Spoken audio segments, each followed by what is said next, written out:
Hi friends, welcome back to our channel. ఈరోజైతే నేను egg పులుసు అంటే పులుసు కాదండి, గ్రేవీ టైప్ కర్రీ చూపిస్తున్నాను.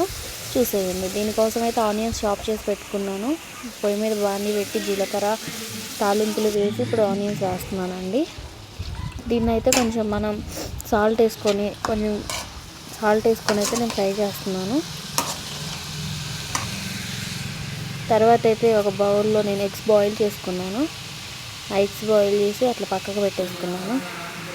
ఇది నేను వాడే ఉప్పు అయితే పింక్ సాల్ట్ అంటారు కండి, అట్లా నేను గడ్డల్లో తెచ్చుకున్నాను. ఇప్పుడు దాంట్లో అయితే దంచుకొని కూరలో వేసేస్తాను అన్నమాట. ఇప్పుడు వేసానండి. కొంచెం అంతా పసుపు కూడా యాడ్ చేద్దాము.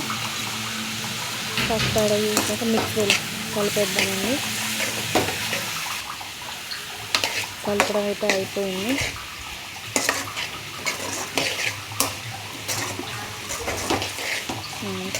అయిపోయిందండి. ఇప్పుడు కాసేపు అలా పక్కకి ఇచ్చానండి. మళ్ళీ ఒకసారి తీసుకుంటే కొంచెం ఫ్రై అయ్యింది. కొంచెం మ్యాగ్నెట్ అయితే చేస్తున్నానండి. కొంచెం అంతా కలుపుతున్నాను.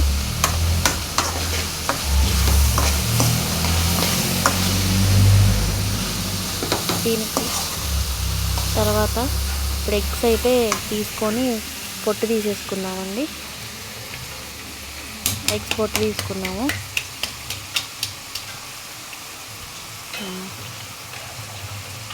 ఎగ్స్ పొట్టు తీసేసుకొని రెడీగా పెట్టుకొని చూపిస్తాను మీకు.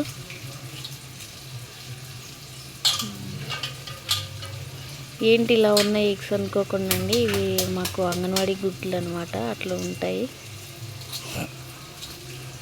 ఒక పక్క ఎల్లో ఒక పక్క వైట్ ఉంది. ఇదైతే మొత్తం తీసేస్తున్నానండి నేను.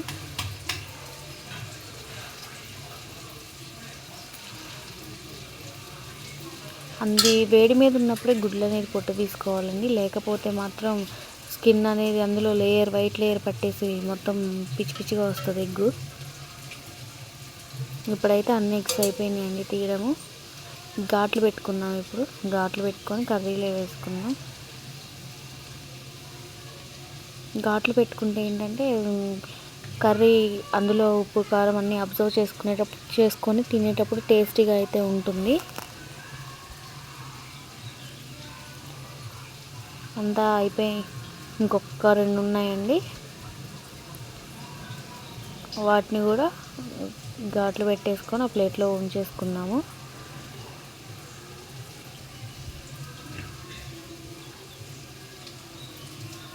తర్వాత అన్నీ అయిపోయాయండి చేయడము.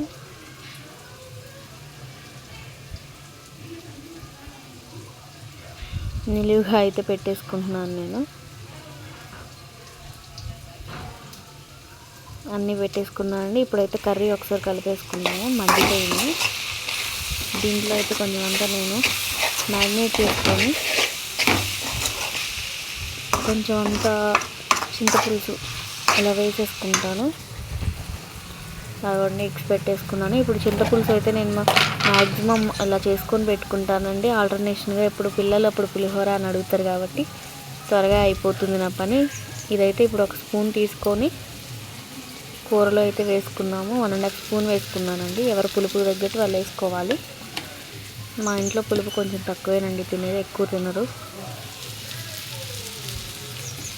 వేసుకొని కర్రీ మ్యాగ్నేట్ చేసుకోవాలి, కలుపుకోవాలండి. కలుపుకొని ఇప్పుడైతే వాటర్ పోసుకుంటున్నాను.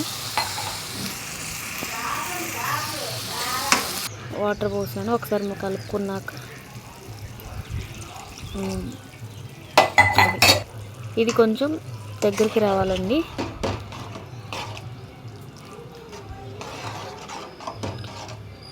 దగ్గరికి రావాలి. అయితే లోపల పెట్టేసుకుందాం. దీంతో పని అయిపోయింది. ఇప్పుడు ఎగ్స్ అయితే ఒక్కొక్కటిగా వేసేసుకున్నాము.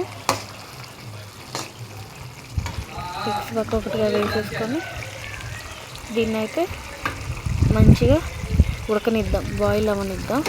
ఇదైతే మా మామయ్య గారికి అండి సపరేట్గా. ఆయన ఉప్పు కారం అసలు తినలేవారు, అందుకని ఆయన సపరేట్గా తీసేస్తున్నాను ఒక ఎగ్ వేసేసి. అయిపోయింది ఆయనకి. ఇప్పుడైతే మిగిలిన ఎగ్స్ అన్నీ వేసేద్దాము. మొత్తం వేసుకొని కలిపేసుకుందామండి ఒకసారి.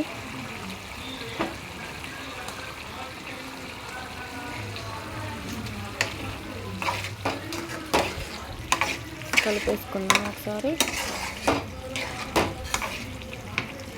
కలిపేసుకొని ఒక 5 మినిట్స్ అలా బాయిల్ చేసుకున్నాక మళ్ళీ మూత తీసి కారం వేసేసుకుందాం. ఇప్పుడైతే కారం వేస్తున్నానండి నేను. ఆల్రెడీ అయితే మ్యాక్సిమం దగ్గరికి వచ్చేసింది కర్రీ. ఇంకొక 5 మినిట్స్ చేసేసుకుందాం, బాయిల్ చేసేసుకుందాం. దీనికి నేను వెల్లుల్లి కూడా ఏమీ వేయలేదండి. దీనికి ఏంటంటే నేను సాంబార్ కారం అంటారు కదా, ఆ కారం అయితే వేసుకున్నాను. ఆల్మోస్ట్ అందులోనే అన్నీ ఉంటాయి, ధనియాలు, జీలకర్ర ఇవన్నీ ఉంటాయి కాబట్టి మసాలాలు నో ప్రాబ్లం. అది వేసుకొని కర్రీ అనేది ఒకసారి కలిపేసుకొని ఒక 2 మినిట్స్ అలా ఉంచండి. ఎమ్మ టేస్ట్ ఉంటుందండి. దీనికి అల్లం వెల్లుల్లిపాయ వేయాలా, అది వేయాలా, ఇది వేయాలి, ఇది ఏముండదు. చివరిలో కొంచెం అయితే చిన్న బెల్లం ముక్క వేస్తే మనకేమన్నా పులుపు ఉన్నా అంత పులుపు ఉండదు, ఇష్టంగా టేస్ట్ బాగుంటుంది. అయిపోయిందండి. ఇప్పుడైతే లాస్ట్లో నేను కొంచెం ఇది పుదీనా పౌడర్ వేసుకుంటున్నాను. ఎండబెట్టిందండి ఇదైతే పుదీనా పౌడరు. ఒకసారి వేసుకొని చూడండి, టేస్ట్ బాగుంటుంది. Thanks for watching.